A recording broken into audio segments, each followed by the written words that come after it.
이번 시간에는 구글 맵을 이용을 해서 지형을 가지고 오는 방법에 대해서 알아보도록 하겠습니다. 앞전 강의에서 국토지리원의 수치 지형도를 이용하는 방법을 했는데, 어떻게 보면은 구글 맵을 이용을 해서 지형을 불러오는 방법이 더 간편할 수는 있습니다.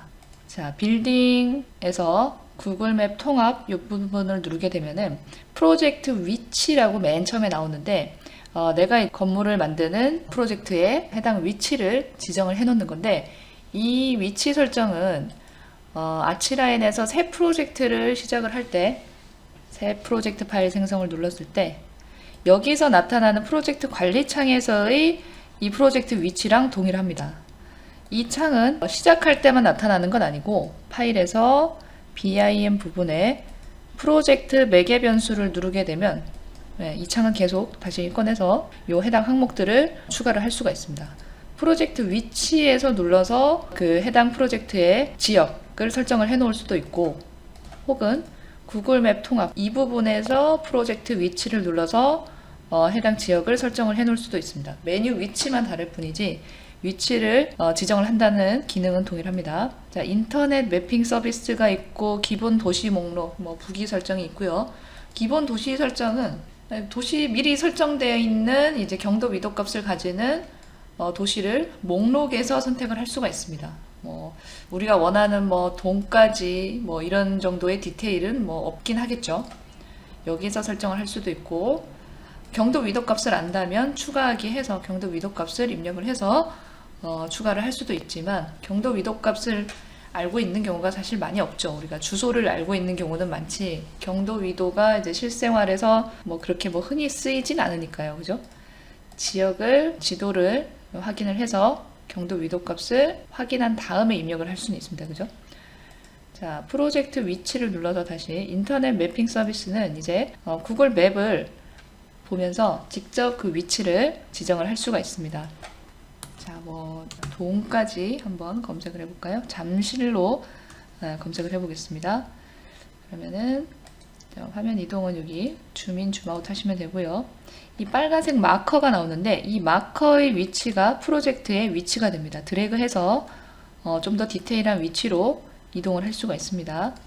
화면 줌인을 해서 현재 저희 그 캐탈로그 사무실이 위치하고 있는 도건 빌딩을 기준으로 찍어 보겠습니다. 물론 이 부분, 이 주위에는 대부분 산지나 이런 건 없기 때문에 지형이 생성됐을 때 그렇게 크게 굴곡이 확인되고 그러진 않을 겁니다. 어쨌거나 위치를 이 위치로, 캐탈로그 위치로 지정을 한 후 OK를 하겠습니다.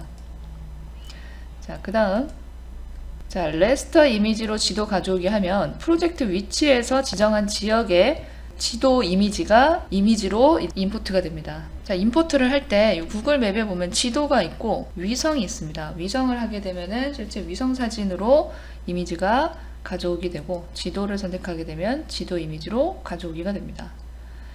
그리고 자, 이 정도로 줌인을 해서 OK 해보겠습니다. 여기서는 그런데 여기 빨간색 핀 위치 있죠? 프로젝트 위치, 이거 이동이 안 됩니다.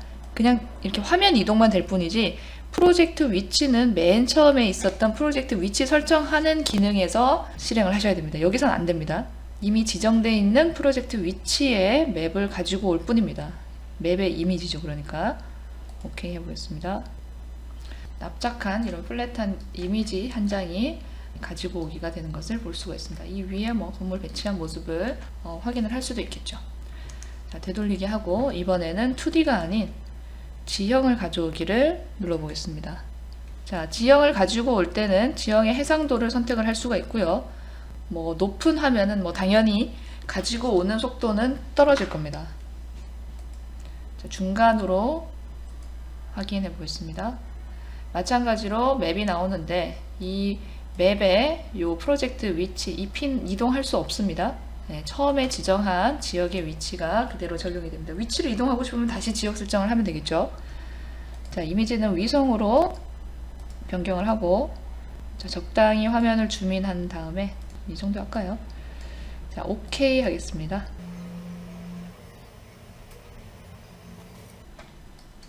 자, 임포트된 화면 모습인데, 2D에서 봤을 때는 그러니까 이미지로 불러오기와 동일한 것 같지만 보면은 여기 점이 보이시죠? 이 점 각각이 높이를 가지고 있는 점이고 3D의 지형을 생성할 수 있도록 만들어줍니다. 지금 3D 창에서 보면은 이게 지형이 적용이 안 된 것처럼 보이지만 사실은 이 부분에 지형이 다 이렇게 적용된 상태입니다. 높이를 이런 식으로 다 가지고 있는 상태고요. 이 부분 우리가 이제 가지고 온 이 부분은 뭐 특별히 지형이 뭐 산이 있다던가 이런 부분이 아니기 때문에 이렇게 뭐 큰 차이가 보이진 않지만 이미 지형이 생성되어 있는 형태로 가지고 오게 된 모습입니다. 이 다음에 이제 지형에 텁하기를 하고 이 콘타의 형태를 변경을 하는 거, 이런 거는 앞전 시간에 텁하기 하고 이제 3D 표현 부분 설정한 것 그 동일합니다. 나머지는요. 자, 윤곽이 아니라 윤곽입니다. 자, 콘타 형태로 이런 식으로 지형을 변경을 할 수가 있습니다. 자, 가상의 프로젝트 위치라고 생각을 하고 복습하는 겸 텁하기를 한번 해볼까요? 지형 여기 점 보이시죠? 이 조그만 점을 클릭을 하셔야 됩니다. 그 다음에 프로젝트에 이제 텁하기 할 영역을 클릭해서 지정합니다. 그러면은 이제 이 지역의 높이를 설정하라고 나옵니다. 이 텁하기 하는 지역의 높이는 20.2 단위는 미터입니다. 확인. 또 이제 주변에 이제 텁하기 하는 요 각도를 말하는 거죠. 주변 그 테두리 부분에. 자, 그러면은 내가 지정한 높이만큼의 지역이 설정된 것을 볼 수가 있습니다. 이 형태는 제가 임의로 이렇게 그렸지만은 미리 드래프팅 도구를 이용을 해서 영역을 그려놓고 따라 그리면 좀 더 정확하게 텁하기 부분을 표현할 수 있겠죠. 자, 여기에 건물을 또 한번 가져가 볼까요? 건물 가지고 올 때는 이제 층 관리자에서 층이 아니라 건물을 추가해 줘야 된다고 말씀드렸습니다. 자, 건물 목록에서 건물을 하나 추가를 하겠습니다. 빌딩이라고 추가를 하고요. 확인하겠습니다. 자, 그러면 디폴트가 있고 빌딩이 두 가지가 건물이 생기죠. 확인. 자, 건물 목록 전환은 눌러서 확인하면 변경이 된다 그랬습니다. 이 이름을 잘 확인하셔야 된다고 말씀드렸고요. 자, 다시 빌딩을 활성을 하고, 자, 빌딩에서 층 목록이 그 가지고 올 프로젝트 내가 모델링 해놓은 아치라인 데이터에 구성되어 있는 층과 동일한 층수로 설정이 돼야 된다고 말씀드렸습니다. 거기서는 이제 여기 1층 그라운드 플로어부터 하나, 둘, 세 개 층이 구성이 되어 있는데 내가 여기 가지고 올 층 목록에 여기부터 구성을 해놓는다면은 활성되어 있는 층을 기준으로 가지고 오기가 되기 때문에 내가 이제 모델링 한 것보다 지하로 꺼져서 인풋가 될 수가 있습니다. 이 부분은 좀 유의를 해주셔야 됩니다.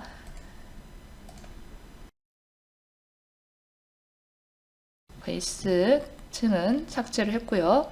자, 그라운드 플로어를 활성을 해 놓겠습니다. 자, 그리고 또 하나 중요한 게 있죠. 고도 설정을 해 놓는 거죠. 이 부분 우리가 아까 지정해 놨던 높이를 다시 확인하고 싶다면 새 높이 지정을 눌러보면 됩니다. 20.2m로 지정이 되어 있네요. 자, 20.2m로 해발을 지정을 해줍니다. 자, 확인하고요. 그 다음 파일에서 프로젝트 열기를 합니다. 가져오기가 아니죠. 프로젝트 열기. 자, 바탕화면에 자, 모델 파일 하나를 선택을 하고요. 자, 미리 보기 눌러서 파일 가져오기를 체크를 합니다. 자, 이거 10번으로 파일 가져오기를 체크를 합니다.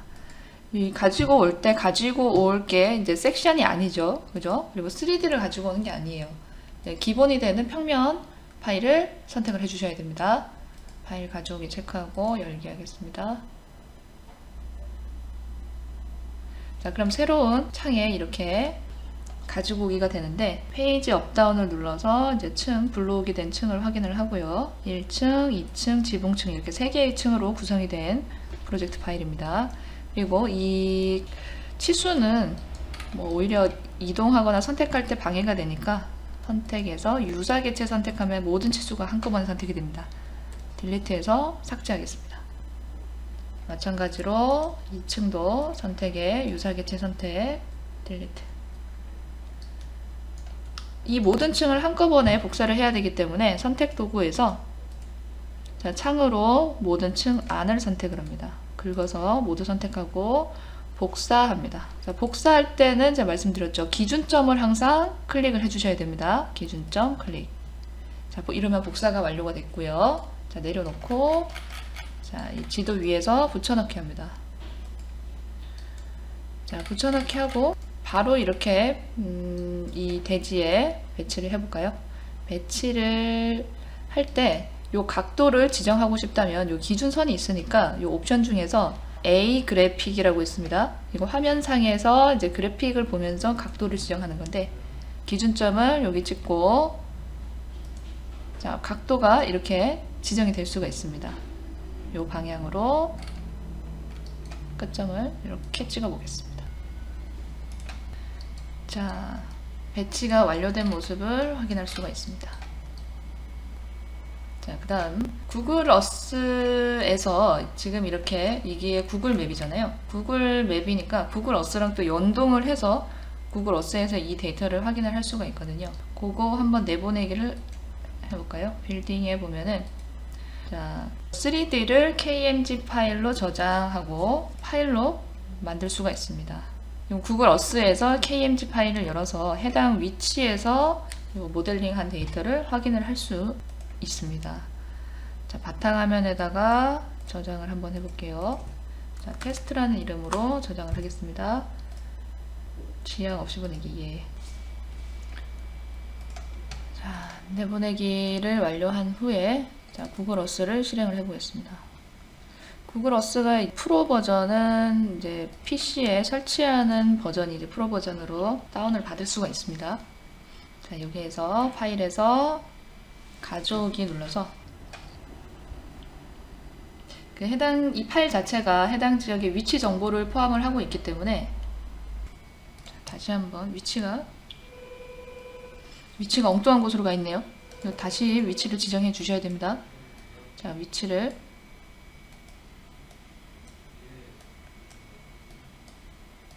조금 더 화면을 줌아웃을 해서요. 아까 우리가 이제 잠실동으로 지정했던 그 해당 위치로 다시 지정을 하겠습니다.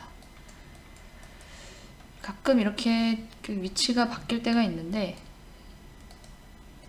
다시 지정을 해주시면 되겠습니다. 아까처럼 캐탈로그 위치 더건 빌딩어를 지정을 하고 OK 해준 다음에 구글 맵에 KMG 파일로 저장을 해보겠습니다.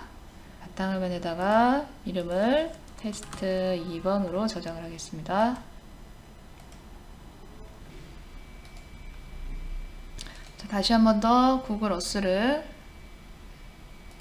파일을 바로 열어서 더블 클릭해서 실행해 보겠습니다.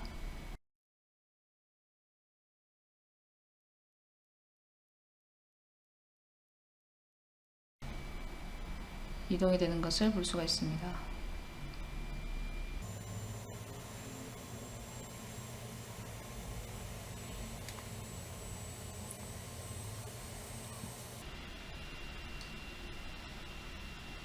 일단 맵은 불러와졌는데 계속 로딩 중이죠. 지금 이제 3D 빌딩 보기 이런 게 체크되어 있으면은 이제 화면 구성되는 게 조금 느려질 수는 있습니다. 지금 이 위치가 캐탈로그 사무실이 위치하고 있는 건물인데요.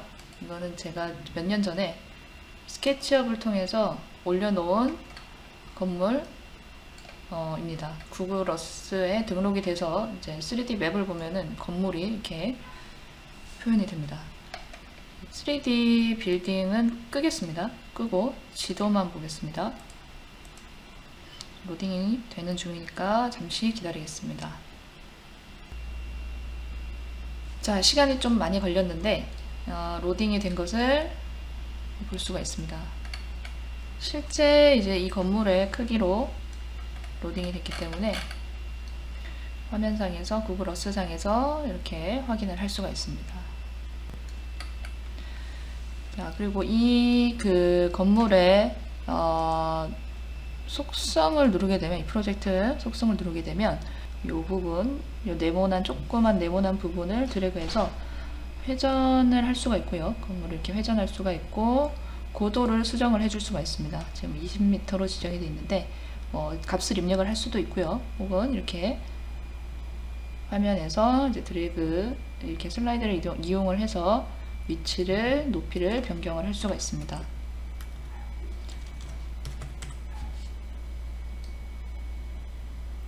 이런 식으로 이제 이 해당 위치 지도를 보면서 고객에게 설명을 할 수도 있겠죠.